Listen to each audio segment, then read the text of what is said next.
Hacia S 821. Son las 8 de la mañana, 21 minutos. Anticipamos la gentil concurrencia en el último panel de esta jornada de los respetables académicos Santiago Basabe y Milton Luna.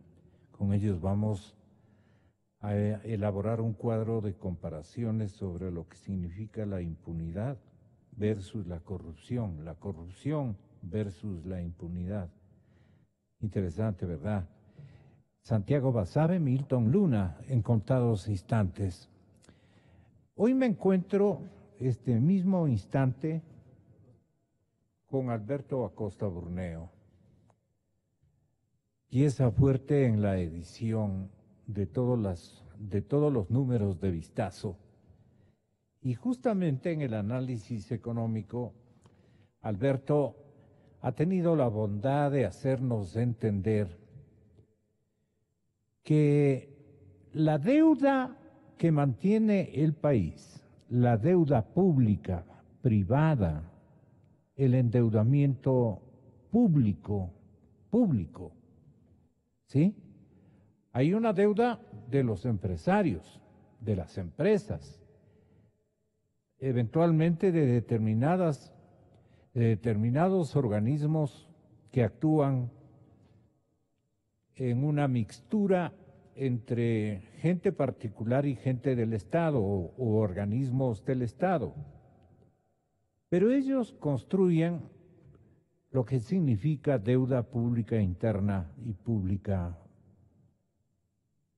deuda pública externa. La deuda pública o la deuda puede ser del área privada y del área de gobierno. Sumada las dos, la cosa es terrible. Y lo que han hecho los gobernantes de esta última década es endeudarnos, no a nosotros, sino aparte de nosotros, generación primera en cancelarla, primera en pagarla, ¿no es cierto? Los que vienen atrás, nuestros hijos y nuestros nietos, van a tener el mismo INRI de sacrificio. Van a tener nuestros hijos que pagar por toda la farra que se mandaron estos gallos. Una década, señoras y señores, es suficiente para evaluar los resultados de la política de endeudamiento del socialismo del siglo XXI. El gobierno fue muy generoso al momento de gastar el dinero. No se dio cuenta que este no era un obsequio.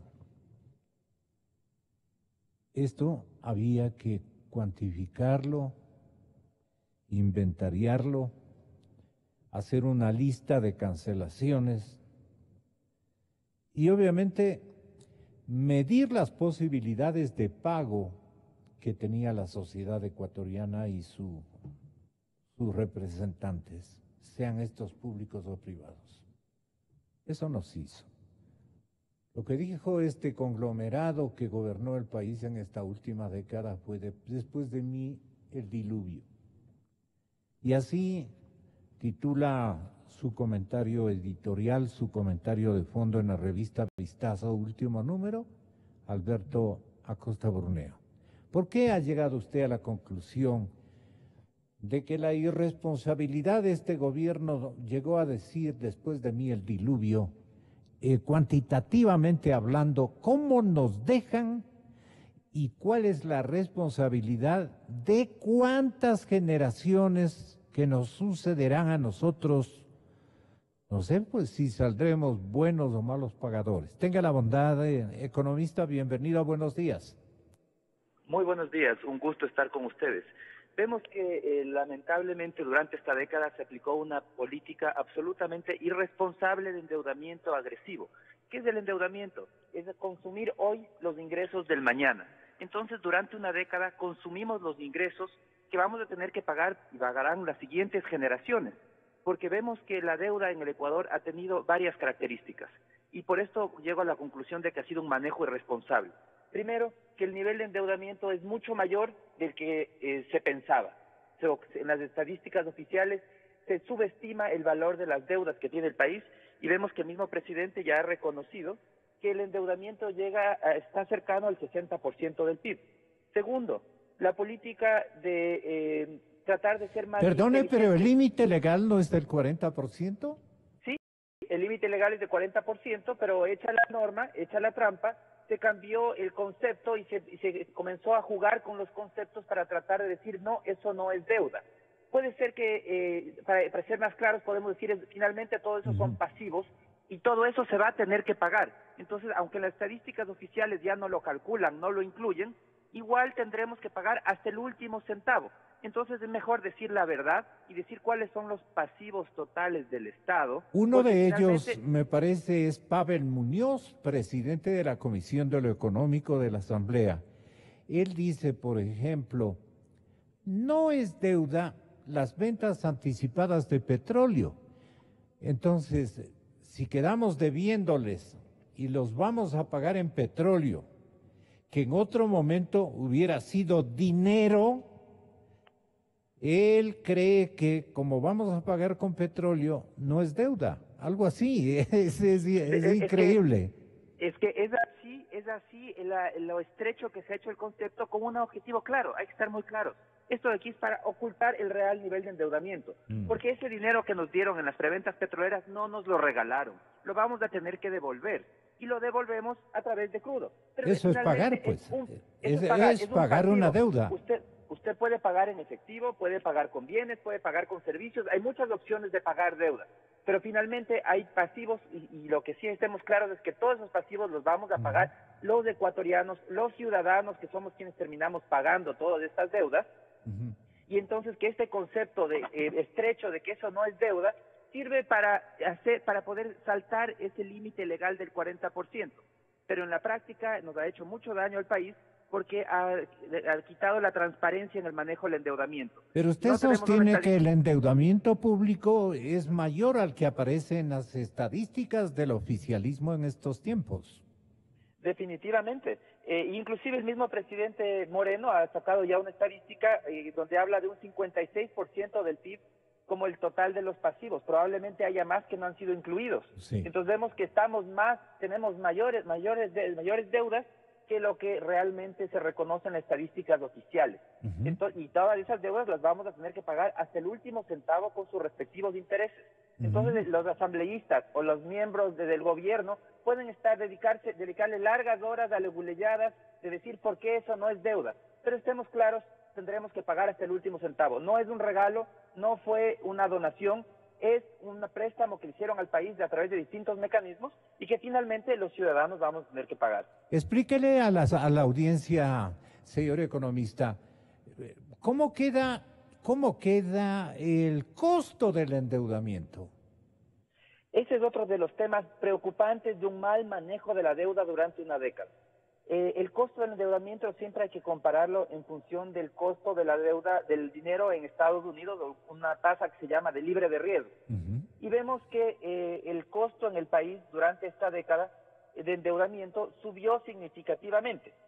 Antes teníamos un diferencial frente a la tasa libre de riesgo. En 2005, por ejemplo, una emisión de bonos que se hizo en 2005, el diferencial fue de 2,3 puntos porcentuales. Las emisiones recientes, la última que se hizo en junio de este año, tuvo un diferencial de 5,4 puntos. Es decir, la deuda hoy es muchísimo más cara de la que pagaba el Ecuador en las emisiones que hacía en 2005. ¿Por qué? Porque tuvimos un mal manejo de la deuda en el que quisimos ser más astutos que el mercado. Se declaró una moratoria cuando sí teníamos los recursos para pagar esa deuda, una moratoria con motivos políticos. Se recompró esa deuda con un supuesto ahorro. En ese momento el ahorro se estimó en alrededor de $1.300 millones, pero lo que esas ganancias de corto plazo no se dieron cuenta que había una pérdida de largo plazo. Y la pérdida de largo plazo es que los mercados le tienen calificado al Ecuador como un mal pagador, porque eso es lo que ha sido durante su historia. ¿Y cómo le castigan por haber sido un mal pagador? le castigan cobrándole mayores diferenciales. Claro. Entonces, todos los intereses del endeudamiento que hemos obtenido después de esa moratoria de 2008, todos los intereses son siempre más altos. Ese diferencial al que hago mención, ahora pagamos 5,4 puntos más sobre la tasa libre de riesgo que en 2005, que pagábamos 2,3 puntos más que en esa fecha. Ahora, lo Y más injusto de todo, señor economista, es que los que vamos a pagar o van a pagar la deuda son nuestros hijos y nuestros nietos. La deuda no va a pagar quien la contrató en términos de gobiernos, inclusive. Definitivamente, es que los gobiernos pasan, las deudas quedan y los ciudadanos quedamos, y después vienen nuestros hijos, y vemos que la única manera que tiene el Estado de pagar sus deudas, porque es un consumo anticipado, se gastó hoy los ingresos del mañana, pero si no le alcanzan los ingresos para su gasto corriente porque sigue gastando demasiado, la única manera es incrementando ingresos. ¿Y qué significa? Que busque más ingresos del fisco, más impuestos. Esa es la única alternativa. Entonces hay que estemos muy claros, todas estas deudas en un mediano plazo tendrán que ser pagadas vía futuros impuestos. Puede ser que el gobierno, y de hecho el gobierno actual, sigue con esta estrategia de posponer cualquier ajuste. Quiere seguir gastando y seguir endeudándose. De hecho, para este año ya indicó el ministro de Finanzas que va a cerrar el año con más endeudamiento y de esa manera se cierra el presupuesto. Es decir, sigue la estrategia del tarjeteo. Pero estemos claros que O igual sea que el tarjeta, actual gobierno nos está mintiendo. nos ha dicho el ministro, ha dicho que va a seguir, que el gasto no se puede reducir porque hay servicios que hay que dar y que entonces el presupuesto de este año se va a seguir financiando con endeudamiento y la necesidad de financiamiento de este año alcanza, el financiamiento total para este año es de 13.000 millones de dólares. En un presupuesto de 36.000 millones, 13.000 provienen del endeudamiento. Estamos en una etapa fuertísima de tarjeteo que no va a poder continuar de manera ilimitada. Y vamos a tener que eventualmente los ciudadanos vamos a tener que pagar y pagar todas esas deudas, porque el costo de servir la deuda, y es uno de los graves problemas, es que el costo de servir la deuda cada vez sube más. Vemos que en relación al tamaño de la economía, cada vez tenemos un peso mayor de servicio de la deuda. Teníamos que ha subido significativamente, ahora es 9,4% del PIB, 7 puntos más de lo que era en 2005. Entonces, seguimos subiendo el costo de la deuda, de servir esa deuda, y eso significa que finalmente nos va a pesar a los ciudadanos porque vamos a tener que sacar a las siguientes generaciones. O sea, ¿le vamos a castigar a los presupuestos de salud, de educación, de bienestar social, por ejemplo? Hay que ver cuál es la alternativa. La alternativa, yo creo que la más probable es que haya limitantes para los recursos. Ya en la actualidad se destina más a servir la deuda que lo que se destina al presupuesto conjunto de salud y educación. Y en el futuro, la decisión de los gobiernos, de este gobierno y de los siguientes gobiernos, será cómo obtiene más ingresos. Y la tentación será seguir sacándoles a las familias, a los ciudadanos, vía mayores impuestos, seguir sacando dinero para pagar toda la fiesta que se hizo durante esta década. Porque en esta década, estemos claros, todas las deudas, todo ese tarjeteo nos queda para futuro y nos queda para las siguientes generaciones. Finalmente, Alberto, los 60.000 millones van a pagar incluso los hijos de nuestros nietos. Creo que alcanza suficiente la cuantía como para que ellos se responsabilicen también de estas obligaciones que nos deja la farra. Estemos claros y veamos en la historia, no se trata de especular, solamente veamos qué ha sucedido en la historia y las cosas lamentablemente se repiten. La década de los 70, crecimiento muy rápido, una gran cantidad de ingresos de dólares, nos volvimos un país supuestamente rico por el petróleo. Sustitución de importaciones, finalmente un modelo insostenible.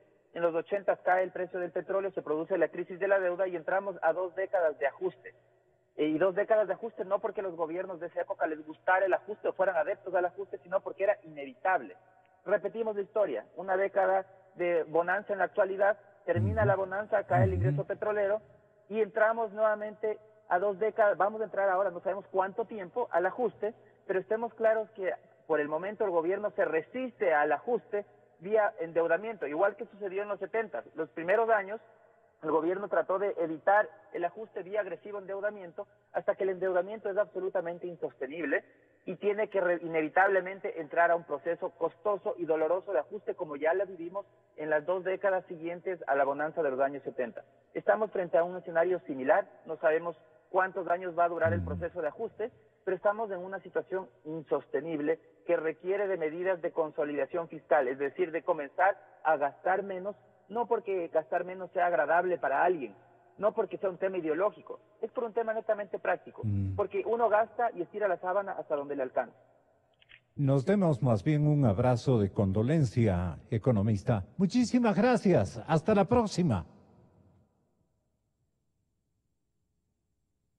Yo creo en la radio.